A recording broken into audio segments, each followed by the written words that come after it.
안녕하세요. 네, 고린도전서 5장을 함께 보겠습니다.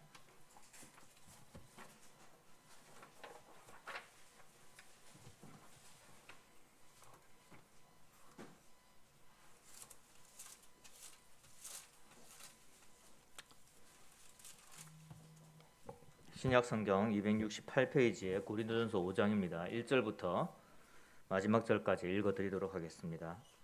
너희 중에 심지어 음행이 있다 함을 들으니 그런 음행은 이방인 중에도 없는 것이라.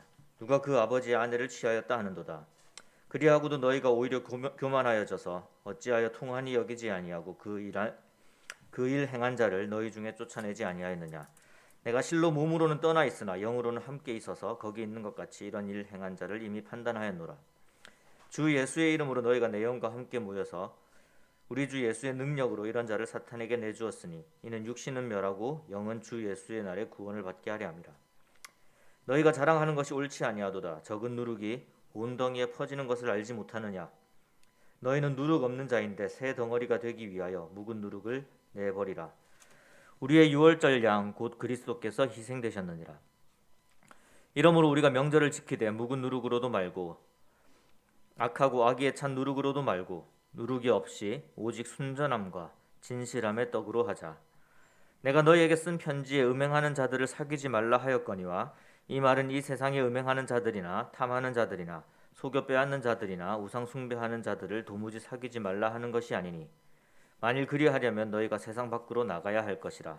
이제 내가 너희에게 쓴 것은 만일 어떤 형제라 일컫는 자가 음행하거나 탐욕을 부리거나 우상 숭배를 하거나 모욕하거나 술 취하거나 속여 빼앗거든 사귀지도 말고 그런 자와는 함께 먹지도 말라 함이라.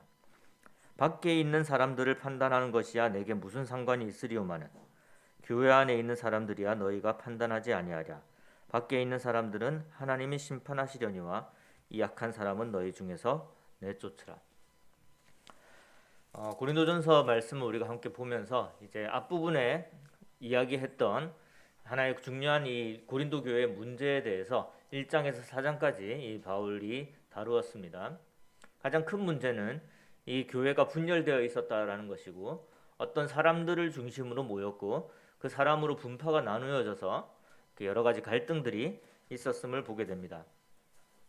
그리고 이제 4장에서는 교회의 올바른 일꾼에 대해서 일꾼이 어떠한 자세를 가져야 되고 또 교회가 그 일꾼에 대해서 어떠한 태도를 가져야 될 것인지 특히 이 바울의 사도권에 대해서 이제 이야기를 하시면서 그 하나님의 말씀이 제대로 전해졌을 때에 그것을 어떻게 이제 교회가 한나된 마음으로 받아들여야 될 것에 대해서 이야기를 한 것입니다. 그래서 전체적으로 1장에 4장까지의 내용을 요약을 하자면 교회는 하나된 마음으로 하나님의 지혜를 받아들이는 하나님의 교회가 되어야 된다라고 이렇게 요약을 해볼 수가 있을 것입니다.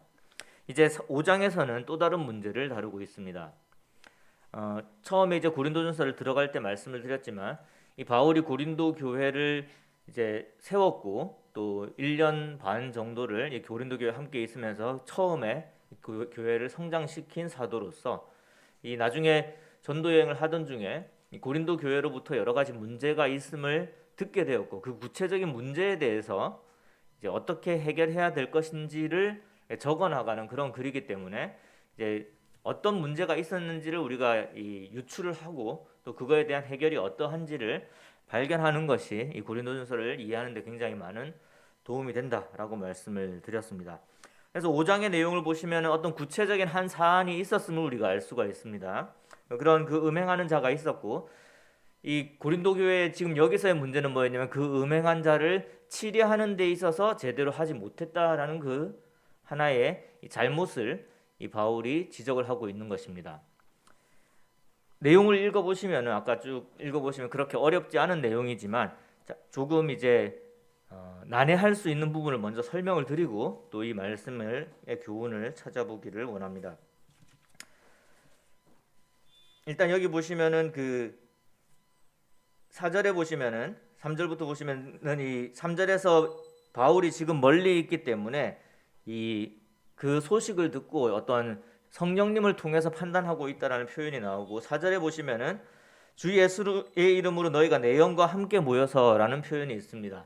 마치 이제 바울의 영이 그 고린도 교회에 함께 있어서 뭔가 어떤 초자연적인 지시를 내리는 것처럼 이렇게 표현되어 있는 것으로 느껴질 수도 있겠지만, 그런 의미라기보다는 이 교회로서 함께하는 그 성령님께서 함께하고 그 소식에 대해서 분명하게 이 바울이 인지하고 또 그 바울의 의도를 잘 전달되어 있는 상황이라는 것을 이제 의도하는 것으로 보시는 것이 문맥적으로 더 적절할 것 같습니다.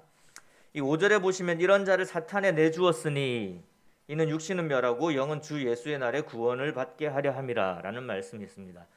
이것을 이제 일반적으로 적용을 시켜서는 조금 곤란한 부분들이 있습니다. 왜냐하면은 우리는 이 교회에서 여러 가지 이제 상황들을 만나게 됩니다. 어떤 성도님들이 이렇게 범죄함으로 이렇게 교회 징계를 받을 수도 있는 것이고, 또 어떤 사람은 자신이 구원받지 않았는데 구원받은 것으로 잘못 생각하고 살다가 이렇게 계속해서 지속적인 죄를 범하는 그런 상황이 될 수도 있습니다.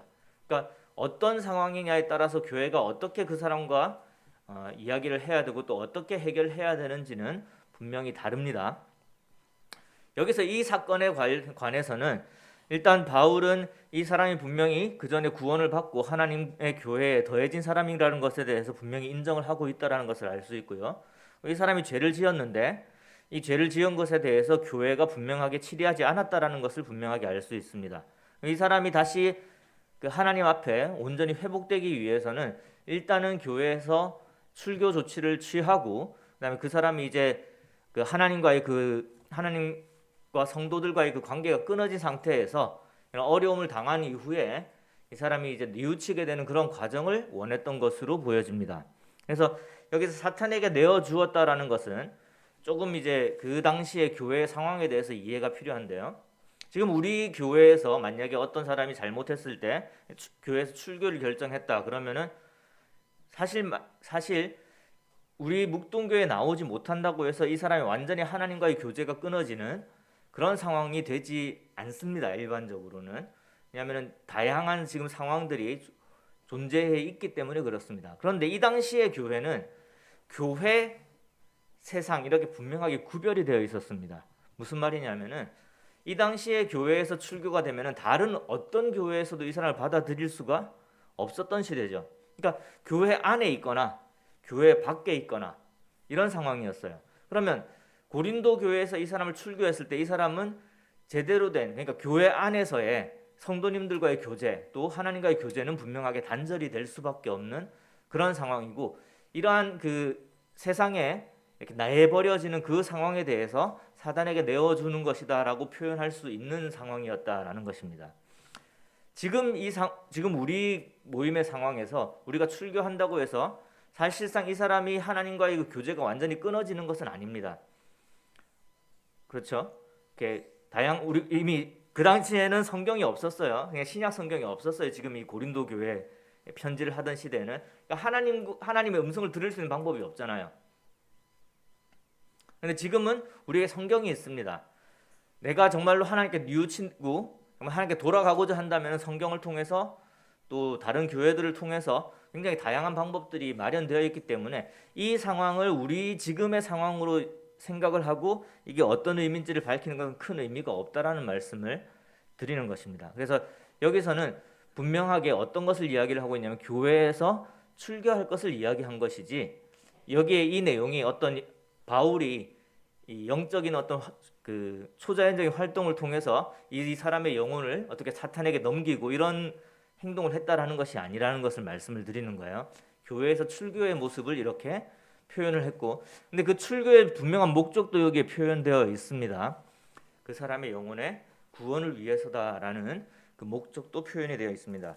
조금 이제 이 교회에서의 출교 과정에 대해서 조금 더 추가해서 말씀을 드리자면은, 지금 이 고린도전서 5장에서의 말씀은 교회에서 이 사람을 어떻게 그러니까 교회의 전체적인 치리적인 방법에 있어서 교회에 어떤 잘못한 사람이 있을 때 출교를 시켜라, 이 부분에 대해서 설명하고자 하는 글이라기보다는 고린도 교회에 지금 잘못하고 있는 부분을 지적하기 위한 말씀이고, 만약에 우리가 교회의 치리에 대해서 교훈을 얻기 원한다면은 오히려 마태복음 18장에 예수님의 말씀을 참고로 하는 것이 교회적으로도 도움이 될 수가 있습니다. 참고로 이제 18장 15절 마태복음 18장 15절 말씀을 한번 보시면은 예수님께서 하신 말씀입니다. 교회에 대해서요. 내 형제가 죄를 범하거든 가서 너와 그 사람과만 상대하여 권고하라. 만일 들으면 내가 네 형제를 얻은 것이요 만일 듣지 않거든 한두 사람을 데리고 가서 두세 증인의 입으로 말마다 확증하게 하라. 만일 그들의 말도 듣지 않거든 교회의 말하고 교회의 말도 듣지 않거든 이방인과 세리와 같이 여기라.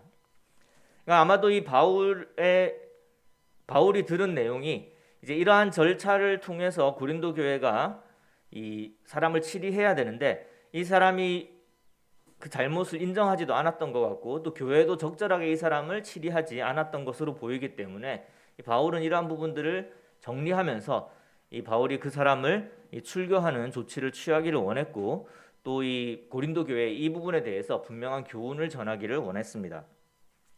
그러면 여기서 이 바울이 고린도 교회에 지적하는 내용은 사람을 출교시켰느냐 안 시켰느냐 하는 부분이 아니라 그리고 어떻게 출교를 시켜야 되느냐 하는 부분이 아니라 이 교회의 교만에 대해서 다루고 있음을 우리가 발견할 필요가 있습니다. 이 고린도 교회 같은 경우에 우리가 그 고린도의 상황을 설명을 드렸었는데 고린도는 대도시였어요, 이 당시에. 그러니까 교회에 꽤 부유한 사람들, 지혜로운 사람들, 잘난 사람들이 많았었고 또 한편으로 이제 부족한 사람들, 힘든 사람들, 가난한 사람들도 많이 있었죠. 그리고 이제 이 교회가 점점 커 나가면서 사람들이 많이 있으니까 당연히 큰 교회가 됩니다. 교회가 어느 정도 물질적인 풍요도 있었던 것으로 보입니다. 이제 고린도 후서에 보시면은 이 넉넉함에 대한 이야기가 나오거든요. 근데 이제 5장 2절을 보시겠습니다. 이러한 사람이 있음에도 불구하고 5장 2절에 그리하고도 너희가 오히려 교만하여져서 어찌하여 통한이 여기지 아니하고 어찌하여 쫓아내지 아니하였냐라는 이야기를 하고 있습니다.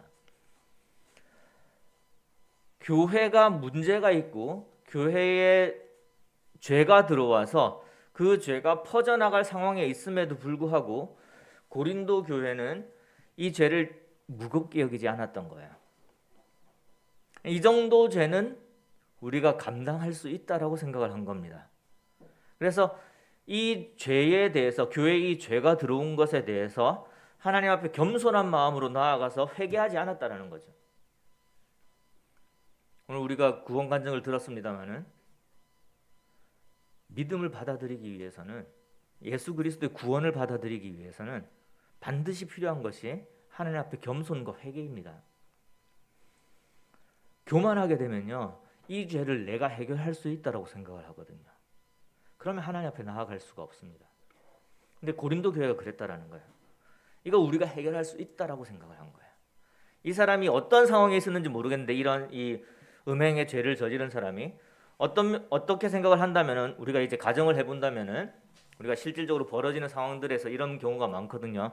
어떤 교회의 중요한 지도자의 친한 사람이거나 측근이거나 또는 유력한 사람이거나 이 사람 자체가 어떤 일을 맡았던 사람이거나 뭐 또는 그렇지 않을 수도 있겠습니다만은 그러한 여러 가지 상황들을 생각을 할 때에 이 교회가 그 사람을 아껴 쓸 수도 있는 것이고 불쌍히 여겼을 수도 있는 것이고 아니면 그 사람을 필요로 했을 수도 있어요. 어떻든지 간에 교회는 그것이 큰 문제가 되지 않을 거다라고 생각한 것이 잘못이었다라는 거죠.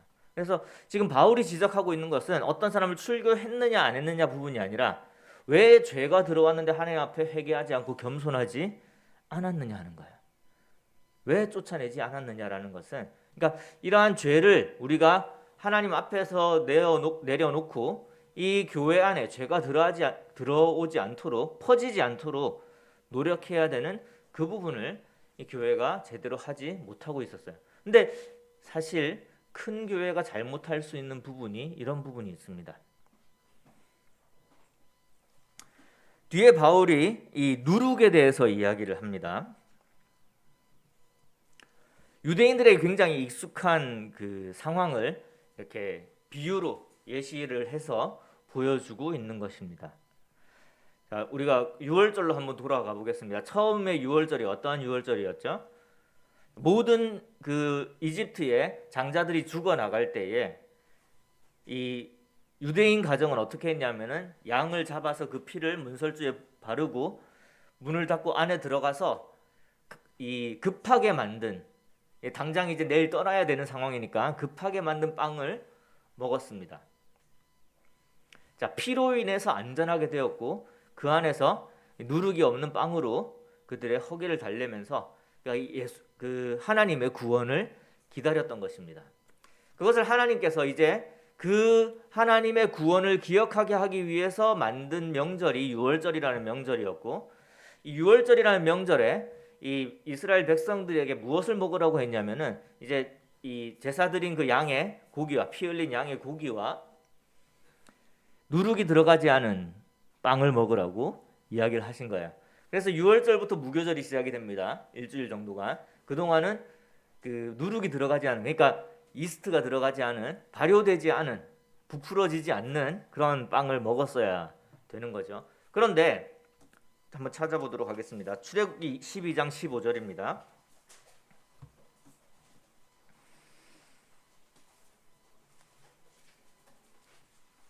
제가 읽어드리도록 하겠습니다. 좀 마음이 급하네요.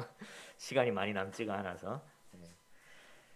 너희는 이래 동안 무교병을 먹을지니 그 첫날의 누룩을 너희 집에서 제하라. 무릇 첫날부터 일곱째 날까지 유교병을 먹는 자는 이스라엘에서 끊어지리라. 이 누룩이 뭐냐 하면은 이스트라고 하죠.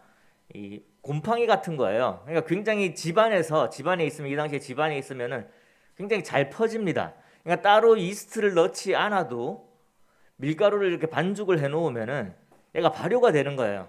안에 누룩이 있기 때문에. 근데 이게 발효가 돼 버리면은 이 무교절에 먹을 수가 없거든요. 그래서 이 무교절 동안 이 이스라엘 사람들이 뭘 해야 되느냐 하면은 집안에 있는 모든 더러운 곰팡이들을 다 제거해야 되는 겁니다. 그래야지 깨끗하게 만들어진, 그러니까 누룩이 들어가지 않은 빵을 먹을 수가 있는 거예요. 지금 바울은 이거를 이야기를 하고 있습니다. 왜 그럴까요? 죄의 전염성 때문에 그래요. 그러니까 지금 누룩은 죄에 빗대어서 이야기를 하고 있습니다. 교회 안에 죄가 들어오고 그 죄를 허용하게 되면은 그 죄는 급속도로 퍼지게 됩니다. 바울은 교회 안에 있는 모든 성도들도 죄 앞에 이렇게 장사가 될 수 없음을, 그러니까 죄를 이길 수 있는 힘을 스스로 가지고 있지 않음을 분명하게 알고 있습니다. 하나님 앞에 이 성도들이 온전히 의로운 자라고 이야기하지 않잖아요. 우리는 그렇게, 물론 이제 그 구원을 받을 때 우리가 의인이다라고 이렇게 믿음을 가지지만 실질적으로는 우리는 하나님의 기준으로 볼 때는 죄인일 수밖에 없습니다. 그런데 칭이죠. 우리가 믿음으로 인해서 의롭다함을 얻게 된 거예요. 의롭다 부를 수 있게 된 법적인 상황을 말하는 것입니다. 이거는 이제 로마서 같은 부분에서 분명히 이제 발견할 수 있는 부분들이고요. 우리가 실질적인 의인이 아니라 하나님 앞에 법적으로 의인인데, 그렇기 때문에 굉장히 이 죄라는 것에 이렇게 약하다라는 거예요. 근데 교회 안에 죄가 들어오게 되면 그것이 급속도로 번져나갈 것은 분명하기 때문에, 근데 어떤 경우에 그게 급속도로 번져나가냐면은 우리가 해결할 수 있다라고 생각할 때, 하나님 앞에 겸손하지 않을 때 그래요. 그러니까 하나님, 우리 교회에 이런 죄가 들어왔으면 하나님 우리가 어떻게 이것을 해결해야 될까요라고 하나님께 물어봐야 되는데, 이 고린도 교회는 교만하였다라는 거야. 자만한 거예요. 그래서 이 정도는 우리가 해결할 수 있다. 그것에 대해서 이 바울은 분명하게 꼬집고 있는 것입니다. 너희들이 그렇게 죄를 놔두면은 그거 관리할 수 있다라고 생각하지 그런 게 아니다. 한번 생각해. 너희들 유월절 때 어떻게 했는지 한번 생각을 해봐라.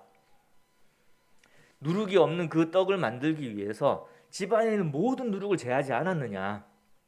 그만큼 죄는 무서운 것이다. 그렇게 퍼지는 것이다. 그렇기 때문에 바깥에서 이런 죄를 짓는 사람들이야, 그 사람들이야 하나님 안에 있는 사람들이 아니기 때문에 우리가 어떻게 뭐 판단하든 안 하든 문제가 아니지만, 교회 안에서 그런 죄를 저지르는 것에 대해서는 분명하게 그것을 인지하고 그것을 하나님께 내려놓고 하나님으로부터의 해결을 받아야 되는 것이 교회의 올바른 태도다라는 것을 말씀하고 계십니다.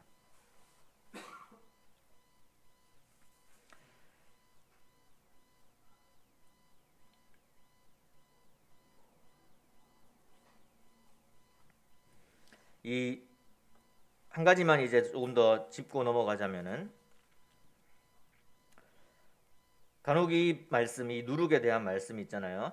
여기 보시면은 이제 그 8절에 보시면은 이러므로 우리가 명절을 지키되 묵은 누룩으로도 말고 악하고 악에 찬 누룩으로도 말고 누룩이 없이 오직 순전함과 진실함의 떡으로 하자.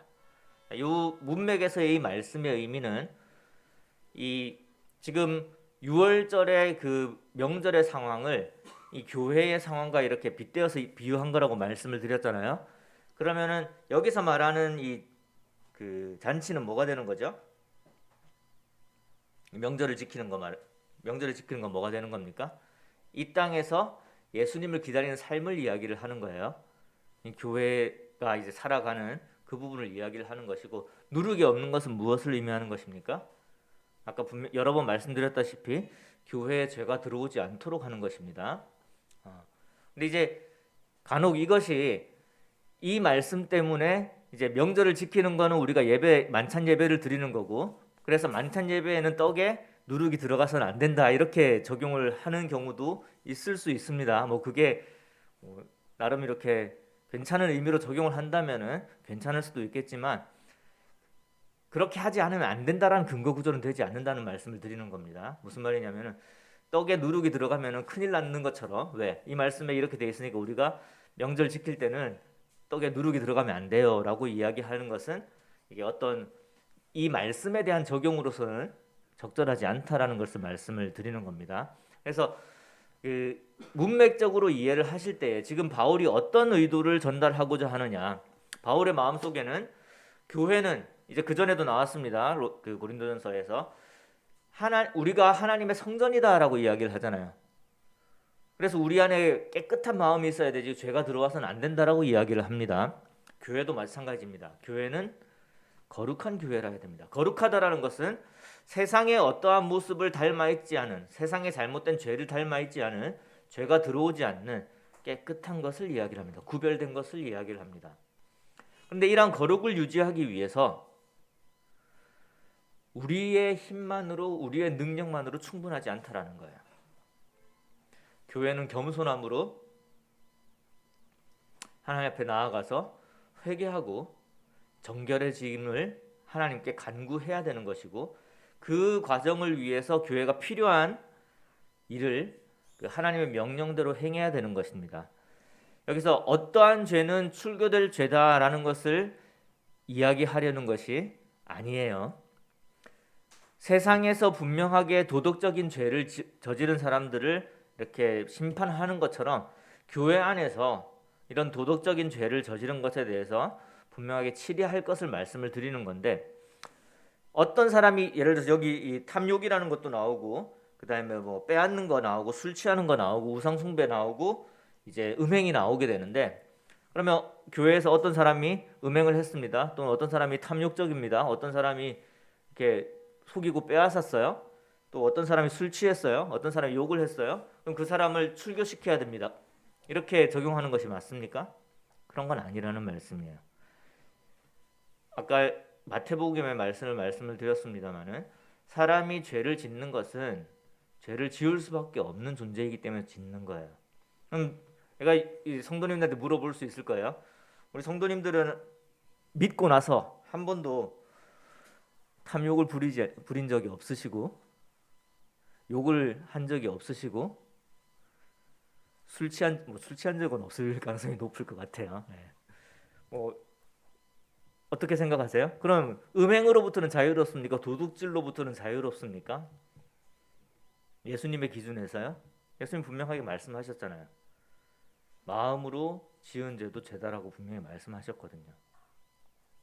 그러니까 이런 죄를 지으면 교회에서 출교시켜라라는 것을 말하는 것이 아니라, 이런 죄를 지은 사람이 있었을 때에 교회가 그 사람을 어떻게 대해야 되느냐, 하나님 앞에 우리의 이런 죄가 들어왔음에 대해서 겸손하게 하나님의 도움을 구하고, 또 그 사람을 권고하고 권면하고, 또 뉘우치게 하고, 또 용서하는 과정. 용서에 대해서도 나중에 고린도 후서에 보면은 그 바울을 금신하게 한 여러 죄를 지은 교회 문제를 일으킨 사람에 대해서 이제는 7일을 했으니 이제는 용서하라라는 표현을 볼 수가 있습니다.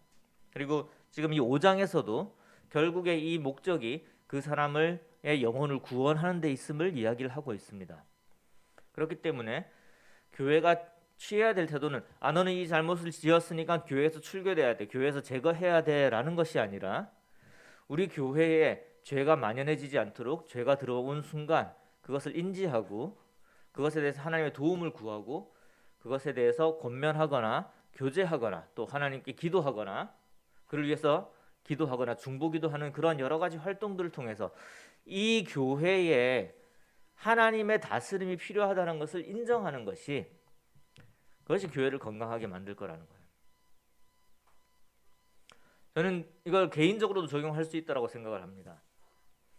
개인적으로도 지속적인 또는 뭐 한두 번 일어나는 그런 죄가 나에게 있었을 때에 우리는 그것을 하나님 앞에 내어놓지 않으려고 하는 경우가 있는데 대부분 그게 어떤 경우에 나타나냐면 이 고린도 교회처럼 부흥하고 있을 때 나타나요.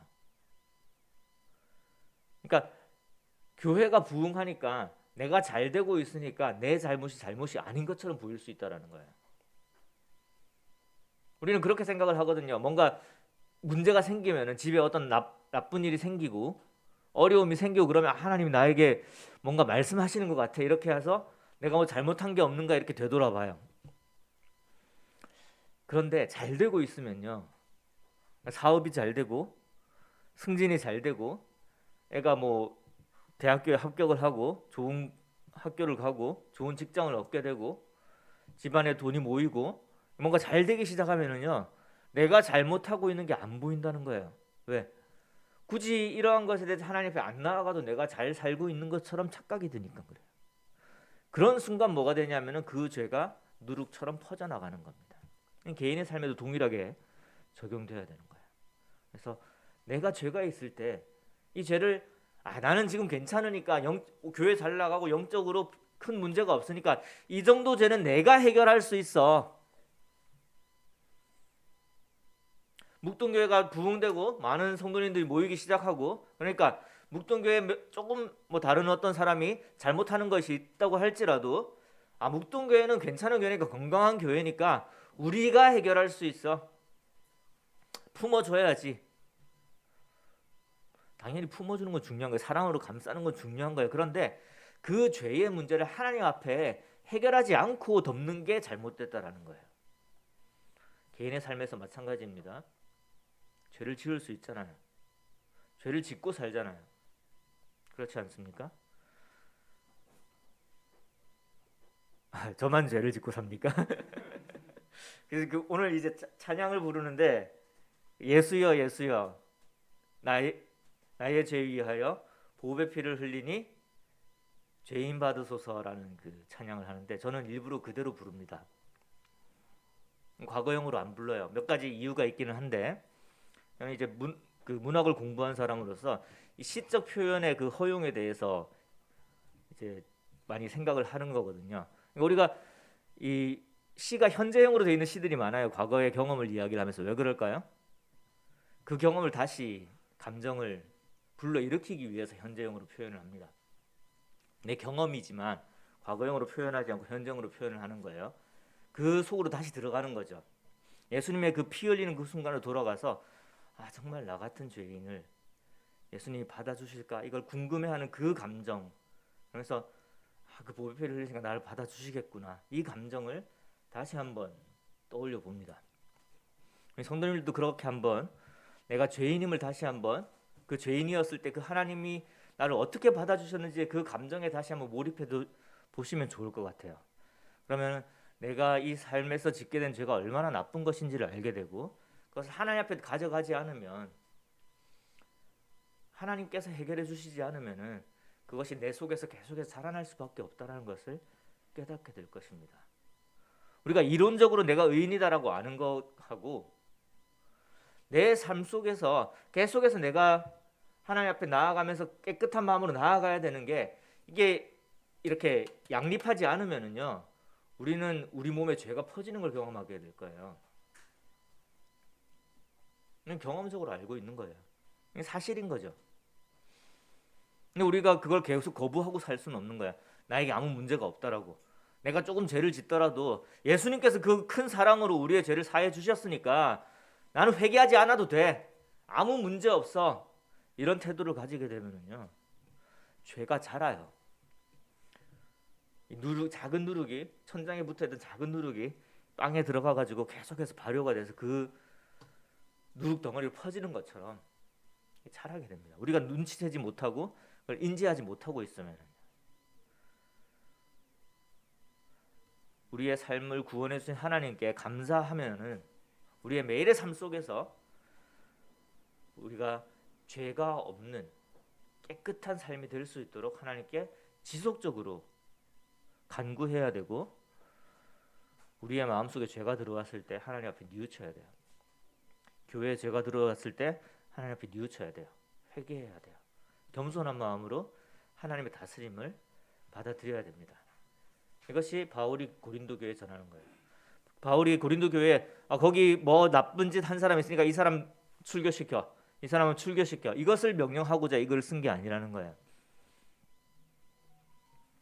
교회가 하나님의 성전으로서 어떠한 모습을 보여야 될지 그 간절한 마음으로 지금 구체적인 내용에 대해서 7일을 이야기를 하고 있지만, 그것을 통해서 교회가 가져야 되는 그 자세와 교회가 앞으로 나아가야 될 부분에 대해서 이야기를 하고 있는 것입니다.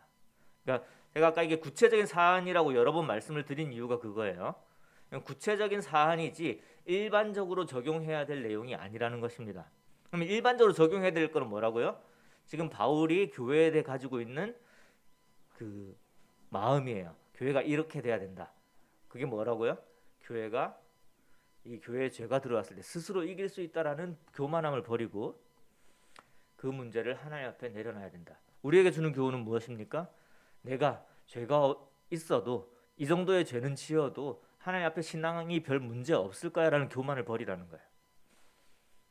죄가 들어왔을 때 그걸 인지하고 그것을 하나님 앞에 내려놓고 그것을 깨끗하게 함으로써 하나님 앞에 정말 하나님이 쓸 수 있는 자로서 깨끗한 그릇이 되는 것이 우리가 이 말씀을 통해서 적용해야 될 부분이라고 생각을 합니다. 조금 많은 부분들을 설명을 못 드리고 이렇게 말씀을 드렸는데, 혹시라도 이런 부분에 대해서 궁금하시거나 또 이견이 있으시거나 하는 분들이 계신다면은 또 교제를 개인적으로 나눌 수 있으면 좋을 것 같습니다. 이 성경에 여러 가지 교훈들이 이 해석을 통해서 적용되어지는 부분에 있어서 우리가 적용하는 부분들을 조심해야 되는 것은 그 상황에서 어떤 의도가 있었는지와 실질적으로 이게 되어진 일들, 요거의 차이점 때문에 있을 수 있다라는 부분들을 먼저 말씀을 드린 거였고요. 그리고 분명한 메시지에 대해서 우리가 귀 기울인다면은 그 하나님의 의도를 우리가 교회에 적용하는 것은 그렇게 어렵지 않고 복잡한 게 아니라는 거예요. 분명한 하나의 메시지가 있으면 그거부터 실천을 하는 게 더 중요한 거죠. 뭐 헷갈릴 수 있는 거, 이견이 있을 수 있는 거, 이런 부분들은 좀 나중에 적용해도 되는 거거든요. 분명한 하나님의 메시지를 먼저 나의 삶에 적용시키는 그런 그 태도로 임한다면은 좀 어려운 말씀이나 여러 가지 논란이 될 수 있는 말씀들도 우리에게 충분히 좋은 교훈이 될 수 있을 거다라고 생각을 합니다. 잠시 기도하겠습니다.